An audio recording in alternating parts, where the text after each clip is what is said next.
Olá, nossa aula de hoje é sobre a radiciação.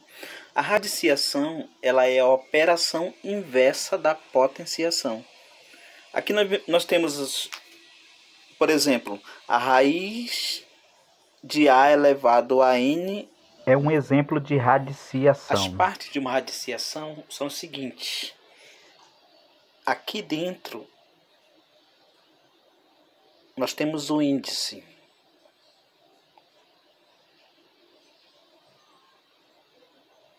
O índice indica que tipo de radiciação nós temos. Aqui dentro nós temos o radicando. O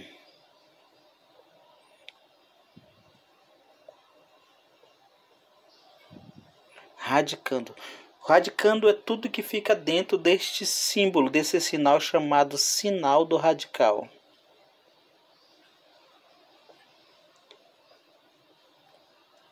É este sinal de radical que diz que nós temos uma radiciação. Então, o resultado, quando é extraído o valor daqui de dentro, no caso aqui o 5, ele é chamado de raiz. Então, a raiz, ela depende do índice. Como o nosso índice aqui é 3, ele é chamado índice cúbico. Então, a raiz cúbica de 5 elevado ao cubo é 5. Conhecendo um pouco mais sobre o índice da radiciação, a gente viu que quando ele não aparece é porque ele vale 2. E quando ele não aparece e vale 2, isso é chamado de raiz quadrada. Raiz quadrada. Quando ele é 3, ele já aparece. Observa, o 2 ele não aparece, mas a partir do 3, 4, 5 em diante, ele já tem que aparecer. Então, quando ele é 3, ele também recebe um nome específico. Ele é chamado de raiz cúbica. Do 4 em diante, ele segue uma sequência, tá bom? Por exemplo, ele vai ser chamado de raiz quarta. Raiz quinta. Aí, colocar pontinho, pontinho, porque ele segue uma sequência raiz sexta, raiz sétima, raiz oitava e assim sucessivamente. Vamos falar agora especificamente da raiz quadrada, quando ela tem o índice 2.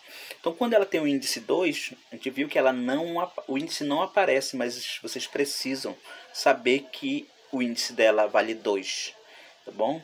Então, numa raiz quadrada, vamos colocar aqui o que a gente sabe sobre essa raiz. Vou chamar aqui raiz quadrada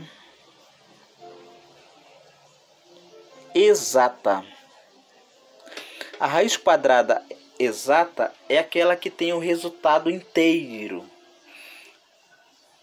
A minha raiz é um número inteiro. Não dá uma fração, não dá um número decimal, dá um número inteiro.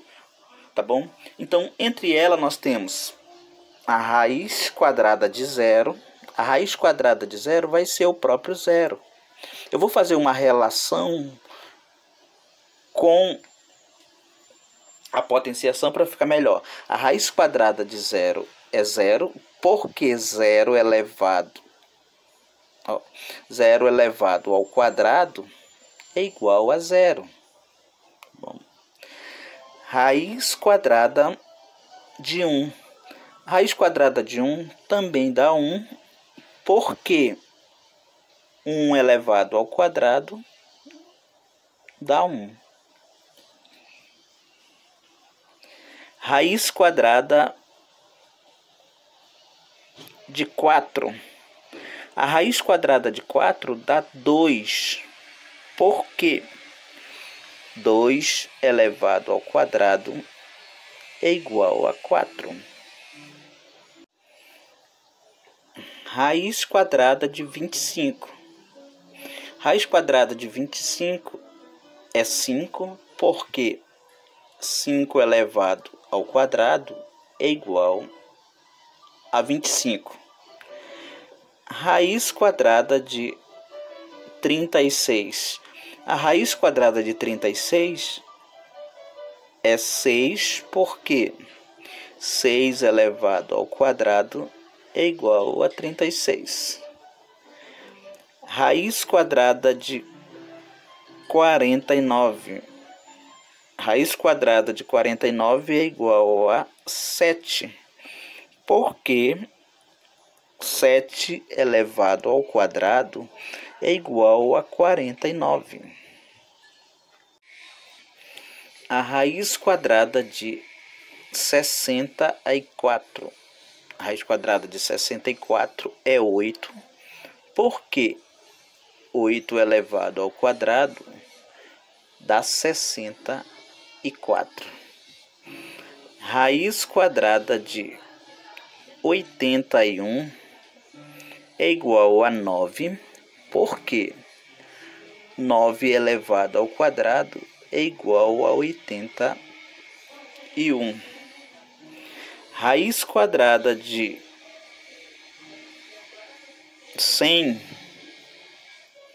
é igual a 10, porque 10 elevado ao quadrado é igual a 100. A raiz quadrada de 121. A raiz quadrada de 121 vai dar 11, porque 11 elevado ao quadrado é igual a 121. A raiz quadrada de 144 é igual a 12, porque 12 elevado ao quadrado é igual a 144. Raiz quadrada de 169. A raiz quadrada de 169 é 13, porque 13 elevado ao quadrado é igual a 169. A raiz quadrada de 196 é 14, porque 14 elevado ao quadrado é igual a 196. Ok, essas raízes que eu coloquei, elas são raízes quadradas exatas, tá bom? Elas são infinitas, mas vocês precisam saber pelo menos até onde eu coloquei. Decorar mesmo como se fosse uma tabuada, para não ficar pensando ou calculando. Então, na nossa próxima aula a gente vai aprender a extrair a raiz quadrada de uma radiciação.